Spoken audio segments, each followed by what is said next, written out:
CISF అంటాం, central industrial security force, paramilitary force. ఇది central industrial security force.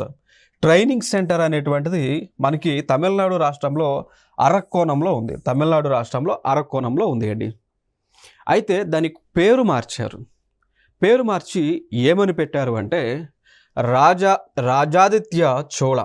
Okay, పేరు మార్చి రాజాదిత్య Chola CISF training centre అని పేరు మార్చారు. ఇంకొక అంశం, మరి రాజాదిత్య చోళ అనేటువంటి వ్యక్తి ఎవరండి? చోళులకు సంబంధించినటువంటి వన్ ఆఫ్ ది కింగ్ అనమాట. సో ఈయన బ్యాటిల్ ఆఫ్ తక్కోలంలో మరణించడం జరిగింది.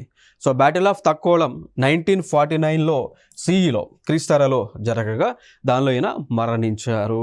ఇక్కడ వరకు అంశం. నెక్స్ట్, మరి బ్యాటిల్ ఆఫ్ తక్కోలం అనేటువంటిది ఏ రెండు గ్రూప్స్ మధ్య, ఏ రెండు రాజ్యాల మధ్య జరిగింది అన్నప్పుడు, ఒకటి చోళులు, రెండవది రాష్ట్రకూటాస్.